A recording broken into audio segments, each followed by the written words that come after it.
नमस्कार दोस्तों, स्वागत है आप सभी का इम्तियाज़ अहमद की इस किताब के सीरीज़ में, जहां हम इम्तियाज़ अहमद को चैप्टर बाय चैप्टर डिस्कस कर लेंगे। शुरू का जो इसका 72 पेज है वो बहुत इम्पॉर्टेंट है और हम इस 72 पेज को यहां अक्षरशः पढ़ेंगे और अच्छे से समझ समझ कर याद भी करेंगे। हमारा पहला जो टॉपिक है वो है बिहार ऐतिहासिक संपदा। दोस्तों, अतीत की घटनाओं का प्रामाणिक विवरण ही इतिहास कहलाता है। यह प्रामाणिक विवरण मानक स्रोतों पर आधारित होता है। जो भी हमारा अतीत का अध्ययन है वो हम हवा में तो करेंगे नहीं, किसी न किसी मानक स्रोत पर आधारित होता है। ये स्रोत मूलतः दो प्रकार के होते हैं, या तो साहित्यिक स्रोत या फिर पुरातात्विक स्रोत। साहित्यिक स्रोत जो होता है वो जाहिर सी बात है जिसका लिखने पढ़ने इन सब से लेना देना है। पुरातात्विक स्रोत जो हमारा होगा उसका लेना देना किससे है? उसका लेना देना दोस्तों होगा उत्खनन से। पहले का संबंध विविध लिखित रचनाओं से होता है, हमने अभी देखा, और दूसरे का उत्खनन में प्राप्त विभिन्न सामग्रियों से। स्पष्ट है? आगे इनके अतिरिक्त भी स्रोतों के कुछ अन्य रूप होते हैं जिसमें किंवदंतियां, धार्मिक ग्रंथ, लोक कथाएं आदि शामिल होती है। मतलब जो हमारा कथा कहानी गांव घर में चलते रहता है वो भी इतिहास का एक स्रोत है, परंतु इनकी उपयोगिता सीमित है। क्यों इनकी उपयोगिता सीमित है? क्योंकि इनकी पुष्टि और कालक्रम का निर्धारण जो है वो कठिन है। ये कहना मुश्किल होता है कि कौन जो कहानी है कितना सत्य है, किसमें कितना मिलावट है। ठीक है, इन उपलब्ध स्रोतों के आधार पर बिहार के इतिहास की मुख्य घटनाओं और प्रवृत्तियों की चर्चा इन पृष्ठों में की गई है। तो अब हम क्या है, अब हम आगे साहित्यिक स्रोत के आधार पर और पुरातात्विक स्रोत के आधार पर बिहार के इतिहास का अध्ययन करेंगे। ठीक है, भारत के प्रमुख राज्यों में बिहार कई कारणों से अग्रगण्य है। स्मरणीय है कि भारतीय इतिहास की निरंतरता, ध्यान रहे बहुत सारी सभ्यताएं विश्व में हुई लेकिन उनमें निरंतर कौन है? उनमें केवल और केवल जो है हमारी भारतीय सभ्यता ही 5000 साल से अधिक भी, खास करके एशियन सब कॉन्टिनेंट में 5000 साल से भी ज़्यादा समय से निरंतर है। तो क्या है, भारतीय इतिहास की निरंतरता लगभग 5 सहस्त्राब्दियों पर फैली है और इसका पूर्व ऐतिहासिक चरण लगभग 1 लाख ईस्वी पूर्व तक जाता है। जो पूर्व ऐतिहासिक चरण है वो कितना पीछे जाता है? 1 लाख ईस्वी पूर्व पहले तक जाता है।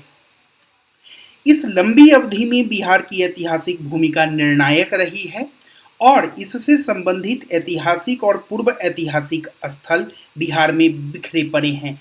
अब यहाँ बहुत से हमारे दोस्त सोचेंगे ऐतिहासिक और पूर्व ऐतिहासिक क्या होता है? तो दोस्तों, वह काल जिसका हमारे पास लिखित प्रमाण उपलब्ध होता है, ऐतिहासिक समय ऐतिहासिक काल कहलाता है। लेकिन वैसा काल जिसका कोई लिखित प्रमाण नहीं होता, हमें बस जो खुदाई उदाई में चीज़ें मिलती है उसी के आधार पर हम चीज़ों को अध्ययन करते हैं, वो पूर्व ऐतिहासिक काल होता है। और एक आद्य ऐतिहासिक काल भी होता है जिसका लिखित सामग्री तो होता है बट हम उस लिखे को पढ़ नहीं पाते हैं। ठीक है, आगे बिहार की राजनीतिक सीमाएं पिछले दशकों में कई बार बदली हैं। ठीक है, 20वीं शताब्दी के आरंभ में बिहार एवं उड़ीसा बंगाल प्रांत के मतलब क्या थे? अंग थे। तो क्या था, जो हमारा ये 20वीं शताब्दी का आरंभ मतलब 1900 का जो शुरुआती दौर था उस समय बिहार उड़ीसा बंगाल का हिस्सा था। फिर 1912 में बिहार एवं उड़ीसा को बंगाल से अलग कर एक नए प्रांत का गठन हुआ। ठीक है भाई, 1936 में उड़ीसा को बिहार से पृथक कर बिहार को अलग प्रांत बनाया गया। मतलब 1912 में पहले क्या हुआ, 1912 में बिहार और उड़ीसा संयुक्त रूप से बंगाल से अलग हुआ। फिर 1936 में उड़ीसा जो है वो बिहार से अलग हो गया।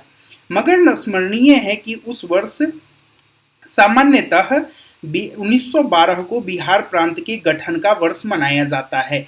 हम देखेंगे बिहार प्रीवियस ईयर प्रश्न जब इसमें आगे देखेंगे तो उसमें स्पष्ट रूप से देखेंगे कि 1912 को बिहार प्रांत के गठन का वर्ष माना जाता है। मगर स्मरणीय है कि उस वर्ष बिहार एवं उड़ीसा संयुक्त रूप से एक प्रांत बने थे। बिहार अकेला एक प्रांत नहीं बना था, इसके साथ उड़ीसा भी उस समय शामिल था और 1936 में ही पृथक बिहार का गठन संभव हुआ। ठीक है, 1947-48 में बिहार एवं उड़ीसा की सीमाओं का पुनर्निर्धारण हुआ। ठीक है, जब देशी रियासतों का विलय भारतीय संघ में किया गया। 1956 में राज्यों के भाषाई आधार पर पुनर्गठन के क्रम में पुरुलिया एवं पूर्णिया जिले के कुछ भाग पश्चिमी बंगाल में शामिल कर दिए गए। तो पुरुलिया और पूर्णिया जिले का जो कुछ भाग है वो किसमें शामिल कर दिया गया? पश्चिम बंगाल में शामिल कर दिया गया। ठीक है।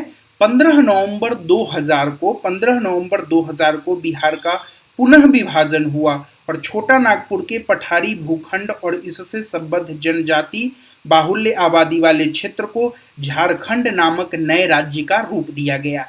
तो बिहार से संबंधी क्या हुआ? बिहार उड़ीसा संयुक्त रूप से 1912 में बंगाल से अलग हुआ, 1936 में उड़ीसा बिहार से अलग हो गया और फिर 15 नवंबर 2000 को जो है वो क्या हुआ? छोटा नागपुर पठारी भूखंड वाला जो जनजातीय बाहुल्य क्षेत्र था वो झारखंड के रूप में बिहार से अलग हो गया।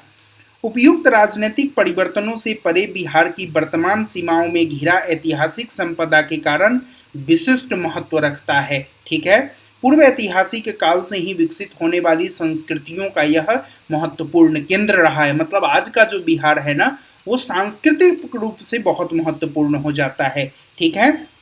विभिन्न युगों में देशों के इतिहास एवं संस्कृति के विकास में इसका उल्लेखनीय योगदान रहा है। ठीक है। यह क्रम पूर्व ऐतिहासिक काल से ही आरंभ हो जाता है। मतलब इसके लिए ऐतिहासिक काल नहीं, पूर्व ऐतिहासिक काल से ही हमें इसका प्रमाण मिलता है कि इतिहास और संस्कृति के शुरुआती डेवलपमेंट में भी बिहार क्षेत्र का बहुत बड़ा योगदान रहा है। लगभग 1 लाख ईस्वी पूर्व में क्या है? लगभग 1 लाख ईस्वी पूर्व में विकसित होने वाले आरंभिक पूर्व प्रस्तर युगीन औजारों के अवशेष।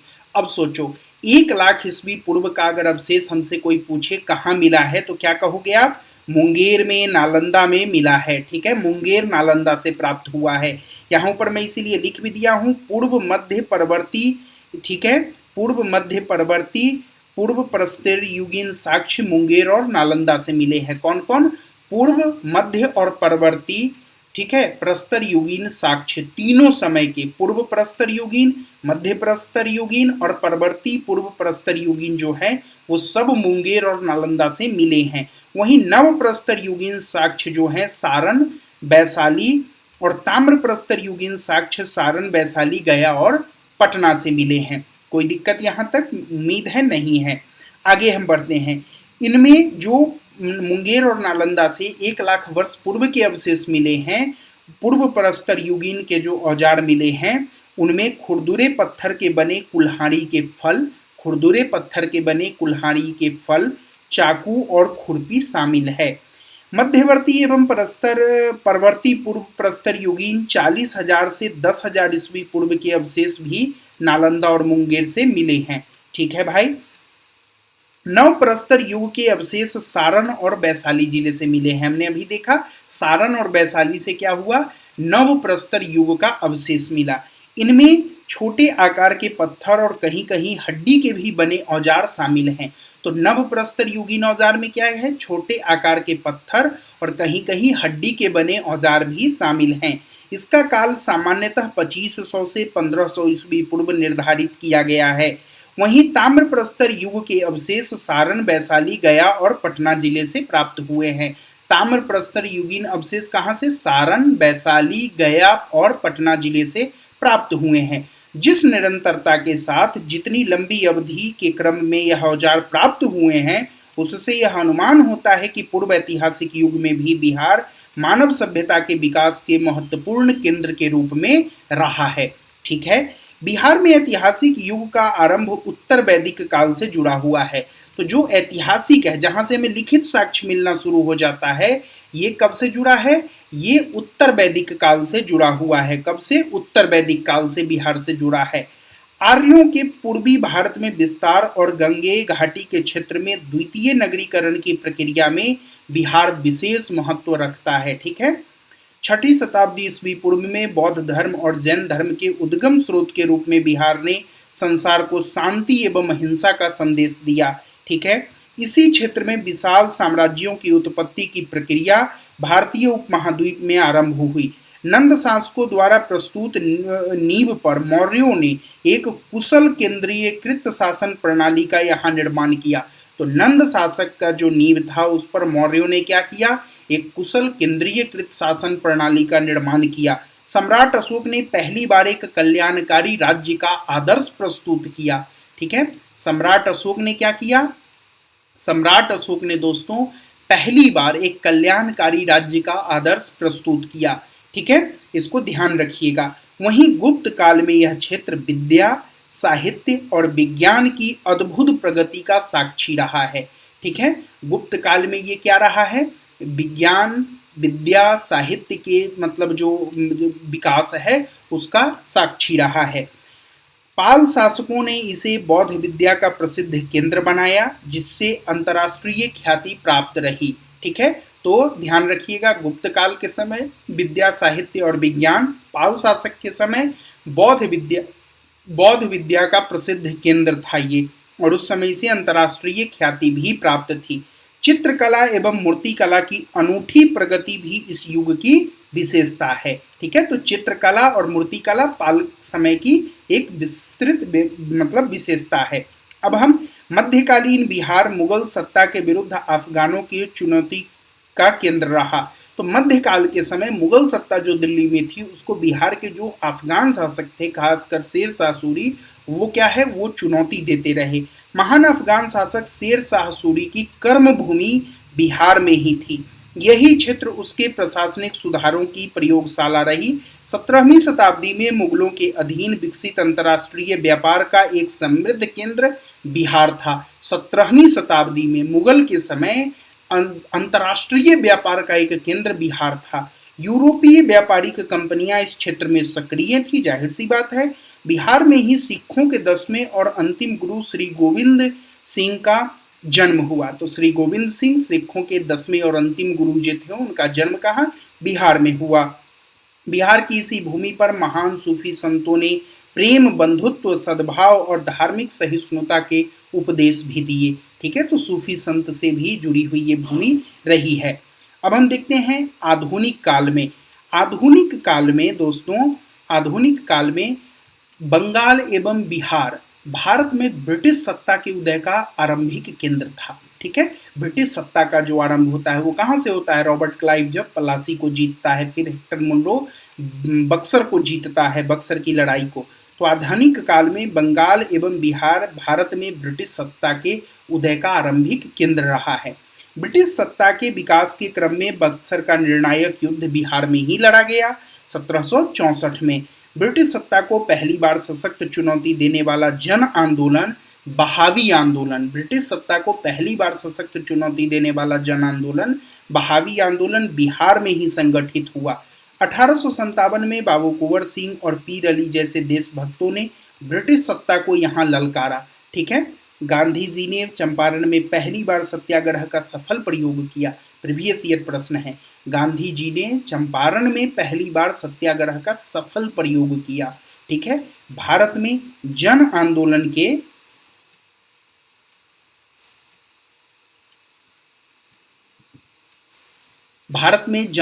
के हथियार के रूप में 1917 में किया। किसका इस्तेमाल? सत्याग्रह का इस्तेमाल, चंपारण के सत्याग्रह का इस्तेमाल जन हथियार के रूप में गांधी जी ने किया।